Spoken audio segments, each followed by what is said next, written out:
Until the 1970s, Soviet special forces relied on half-measures, standard AKs fitted with muzzle suppressors and subsonic ammunition. These systems were cumbersome, while their accuracy and service life remained mediocre at best. In response, Tsini Tokmash was handed a radical mandate by the KGB and GRU to design a weapon from the ground up that would be compact, lethal, and virtually ghost-like in operation.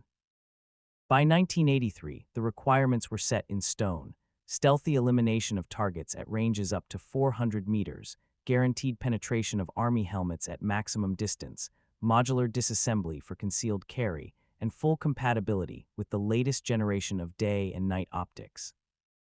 The path to the final design involved complex experiments with 7.62 and 6mm calibers. However, the mass introduction of body armor by potential adversaries forced a breakthrough: the creation of the heavy 9x39mm subsonic cartridge. The rifle was entirely redesigned around this round and officially entered service in 1987. Technically, the VSS is not simply a rifle with a suppressor. It is a suppressor built around a rifle. Its action is gas-operated, with a bolt that locks into 6 lugs. The trigger mechanism allows for both surgical semi-automatic fire and full-auto bursts. The barrel features rows of integral ports to bleed gases into an expansion chamber, where an internal separator fractures the sound wave, reducing the shot report to the level of a small-caliber rimfire. For long-range work, it utilizes the iconic dovetail side mount, designed for the legendary PSO-1-1 scope or the NSPU series of night optics.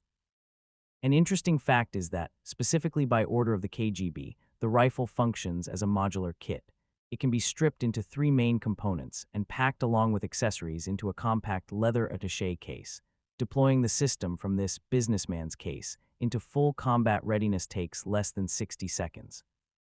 The success of the Vintorez eventually led to the creation of its assault twin, the AS Val. While sharing an identical internal architecture, the Val featured a folding metal stock, a pistol grip, and 20-round magazines.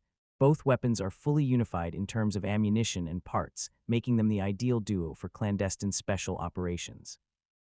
The global public only recently became aware of the Vintorez after footage of the rifle went viral during the war in Ukraine. However, the system's true baptism of fire occurred in the 90s and was far more dramatic. Mass deployment of the VSS began during the First Russo-Chechen War.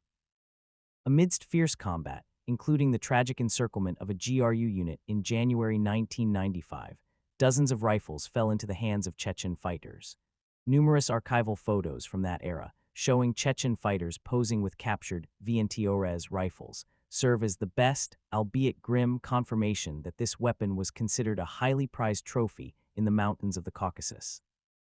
Thank you for watching. Would you like to see a deep dive into how Chechnya, with a population 140 times smaller, defeated Russia in a war 30 years ago? Or do you have another idea for a video? Let us know in the comments.